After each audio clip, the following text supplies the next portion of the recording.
El Señor esté con ustedes.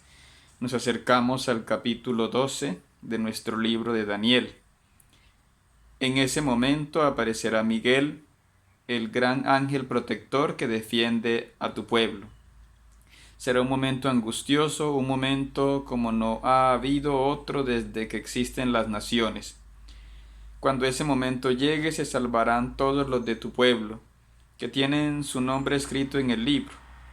Muchos de los que duermen en la tumba despertarán, unos para vivir eternamente y otros para la vergüenza y el horror eternos. Los hombres sabios, los que guiaron a muchos por el camino recto, brillarán como la bóveda celeste, brillarán por siempre como las estrellas. Pero tú, Daniel, guarda estas cosas en secreto y sella el libro hasta el fin del tiempo. Mucha gente andará de acá para allá buscando aumentar sus conocimientos. Yo, Daniel, vi que otros dos hombres estaban de pie, uno a cada lado del río, y uno de ellos le preguntó al hombre vestido con ropas de lino que estaba sobre las aguas del río: ¿Cuándo van a terminar estas cosas tan extraordinarias? El hombre vestido de lino levantó sus manos al cielo y, jurando en el nombre del Dios viviente, dijo: Dentro de 3 tiempos y medio, cuando deje de ser destrozado el poder del pueblo de Dios, entonces terminarán todas estas cosas. Yo escuché lo que decía, pero no entendí nada. Entonces le pregunté: Señor, ¿qué va a pasar después de todo esto? Y él me contestó: Sigue tu camino, Daniel, pues estas cosas deben ser mantenidas en secreto hasta que llegue el momento final. Muchos pasarán por los sufrimientos anunciados y saldrán de ellos purificados y perfeccionados. Los malvados seguirán cometiendo maldades, sin entender lo que pasa, pero los hombres sabios lo comprenderán todo. 1290 días pasarán desde el momento en que suceda el sacrificio diario y se ponga el horrible sacrilegio en el templo del Señor. Feliz aquel que espere confiado hasta que hayan pasado 1335 días. Pero tú, Daniel, camina hacia tu fin y reposa, que en los últimos días te levantarás para recibir tu recompensa. El jesuita Gregory Kennedy, en un artículo que se llama En exilio construyendo, un documento publicado por la Clare en el 2020 en Bogotá, dice que el profeta tiene algunas características. Él aquí las refiere a Jeremías, pero vamos a aplicarlas también a Daniel.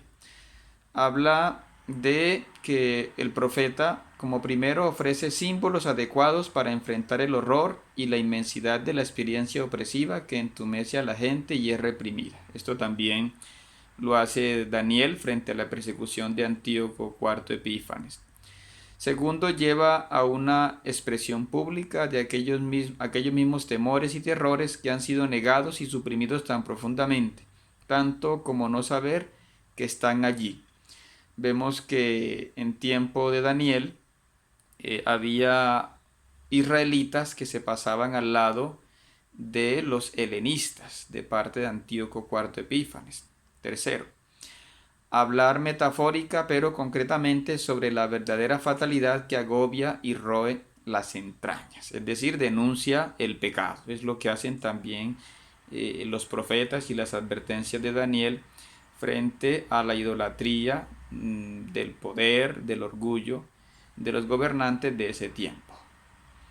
Y consecuentemente al profeta le corresponden 3 tareas esperanzadoras según los 3 primeros quehaceres desanimantes. Estas son: primero, ofrecer símbolos adecuados para contradecir la situación de esperanza donde lo nuevo no se deja pensar. Vemos que a esos monstruos Daniel opone el Hijo del Hombre. Segundo, llevar a una expresión pública aquellas mismas esperanzas y anhelos que han sido negados tanto tiempo y suprimidas tan profundamente, hasta el punto de no darse cuenta que están allí. Es lo que más reconocemos de un profeta, ¿no? La denuncia, decir que la astrología, decir que muchas de estas cosas son tonterías, que no sirven a la gente, ¿no?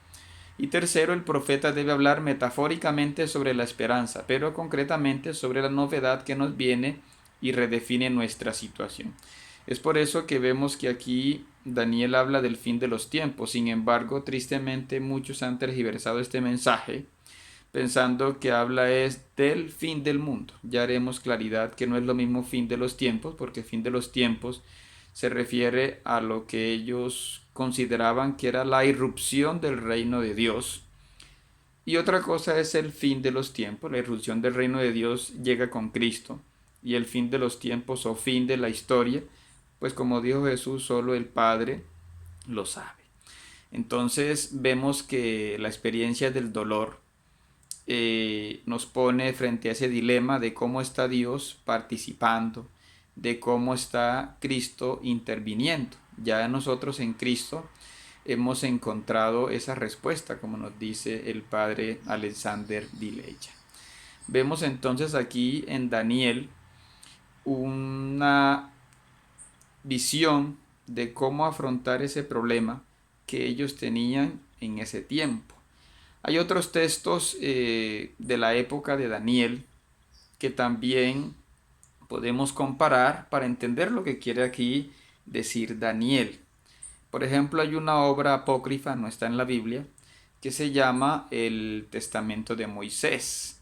Es en la misma época, según los estudiosos de nuestro autor del libro de Daniel, pero que él, por ejemplo, se enfoca en que la solución a esta persecución es excluir a los gentiles, es reafirmarse en Moisés, en la ley de Moisés. Es un poco parecido a la actitud de los fariseos. Recordemos que en esta época se van a originar los fariseos, los saduceos y los esenios. Y este apócrifo, por ejemplo, destaca mucho la intervención de los ángeles, de los demonios, en fin, exige un legalismo muy tremendo, ¿no? Dicen que, por ejemplo, el libro de los jubileos es el libro más rigorista que se conoce de la antigüedad judía, ¿no? Que incluso insiste en que violar el sábado debe tener pena de muerte. Pero, por ejemplo, en Daniel no encontramos esa preocupación, ¿no? Esta mentalidad también la veremos en la comunidad de Qumran, ¿sí? Que habla de que si algún extranjero quiere convertirse, pues debe practicar estrictamente la ley de Moisés. Y aquí también aparece el problema de los calendarios. Los griegos tenían un calendario, mientras que los israelitas tenían otro. Y por ejemplo, para celebrar la Pascua era un problema, pues, acogerse al calendario griego. Y por eso también se discute aquí que Antíoco IV Epífanes quiere cambiar los tiempos, ¿no? No es lo que las sectas dicen, que es lo que ha hecho el Papa o en fin, o la Iglesia Católica, como dicen los adventistas, de cambiar el sábado por el domingo. Más adelante explicaremos esto, pero aquí no se refiere a ese cambio supuestamente de un sábado por un domingo, es el cambio del calendario que en ese tiempo no aceptaban los israelitas piadosos, porque entonces sus fiestas, la Pascua sobre todo y los tabernáculos no iban a celebrarse en la fiesta que manda la ley de Moisés. Entrando a este capítulo, vemos aquí de nuevo a Miguel, que es presentado como el gran ángel protector de Israel, es el príncipe defensor de Israel. Y dice aquí que ese es un momento muy angustioso. Y por eso en los versículos 4 y en el versículo 9 pide guardar en secreto esta revelación recibida. Es decir, era un peligro pues dar a conocer muchas de estas cosas públicamente. Entonces exige también la prudencia. Pero además guardar aquí significa que se quedara en el corazón de los piadosos, de aquellos que estaban resistiendo, ¿no? Porque recordemos que Daniel no se muestra partidario de una oposición violenta, incluso muestra a Daniel interviniendo en la política, ¿no? Otro detalle interesante es que en el versículo 8, pues habla, dice así, en el versículo 7, perdón, dentro de 3 tiempos y medio terminarán todas estas cosas. Aquí está hablando, como nos dice el libro de Macabeos, la duración que tuvo este, esta profanación del templo por Antíoco IV Epífanes, y que sabemos gracias a los libros de los Macabeos. En Daniel 12:2 dice una cosa muy interesante. Dice: muchos de los que duermen en la tumba despertarán, unos para vivir eternamente y otros para la vergüenza y el horror eternos.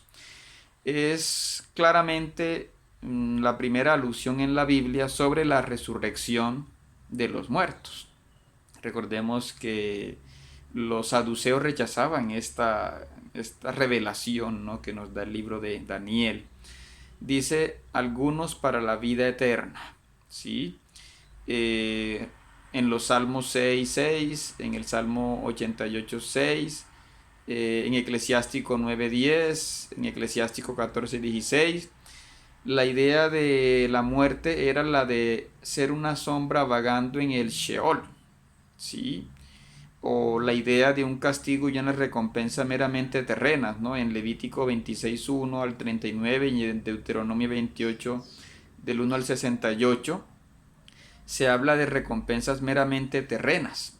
Recordemos que la revelación es progresiva, es decir, en tiempos de Moisés, en tiempos de David e incluso en tiempos del profeta Isaías y Jeremías no se conocía esta revelación de la resurrección. Es en tiempos de Daniel, de los Macabeos, que se va viendo que la vida no puede ser solamente aquí en la tierra, y se va descubriendo a través de la revelación, la acción del Espíritu Santo, que Dios tiene otra vida. Y ya vemos que en el Nuevo Testamento esta doctrina es muy clara, ¿no? La resurrección de los muertos. No sabemos si el autor espera la resurrección solamente de los israelitas, porque aquí piensa en los pecadores y en los fieles. Pero ya es sobre todo en segunda de Macabeos 7, del 7 al 23, segunda de Macabeos 12, del 38 al 46, en segunda de Macabeos 14, del 45 al 46, donde claramente se expone la revelación también de los no judíos. Es decir, incluso aquí vemos un progreso, ¿no? Daniel ya descubre desde su fe la resurrección de los difuntos, pero ya en segundo de Macabeos se descubre también que esto es universal, y ya Jesús plenamente confirmará esta revelación, ¿no? Daniel tiene otro detalle, y es que es puesto entre dos ángeles como testigos de la seriedad de su revelación, ¿no? Vemos aquí en el versículo 5 que dice: vi que otros dos hombres estaban de pie, uno a cada lado. Recordemos que este sería el último versículo, el último capítulo de nuestro libro de Daniel. Ya veremos también los capítulos 13 y 14, que son añadidos, sí, pero también son inspirados, ¿no? Entonces quiere testificar, quiere poner dos testigos de que esta revelación es para animar al pueblo perseguido, ¿no?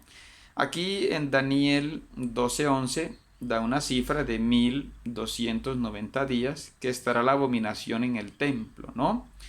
Lo podemos comparar con Daniel 8:14, donde habla de 1150 días. Aunque según Primera de Macabeos 4, del 52 al 53, es exactamente de 1103 días, es decir, los 1103 días que duró la profanación del templo, el tiempo en que Antíoco IV Epífanes puso allí en el templo de Jerusalén la imagen de Zeus y sacrificó animales y llevó allí orgías. Esta cifra ha dado para que especulen muchas sectas sobre si esos son años, sobre si eso es el tiempo que va a pasar hasta que vuelva el anticristo o hasta que pase alguna cosa rara. No, aquí está hablando de los 3 años y medio que duró la profanación del templo de Jerusalén, ¿sí? Y hay un texto extraño, no se ha dado una explicación satisfactoria. Es la de Daniel 12:12, donde dice, feliz aquel que espere confiado hasta que hayan pasado 1335 días, es decir, unos meses después de que haya terminado la profanación de Antíoco IV Epífanes, como nos dice el padre Alexander Dileya.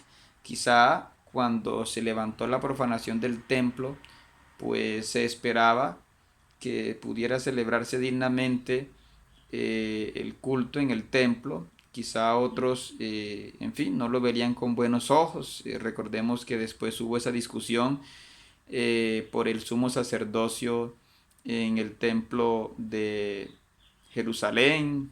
En eso discutieron fariseos, saduceos, esenios, en fin. Pero Daniel aquí no nos da más detalles, ¿no? Entonces, después continuaremos con el capítulo 13, que es la historia de Susana, de nuestro libro de Daniel.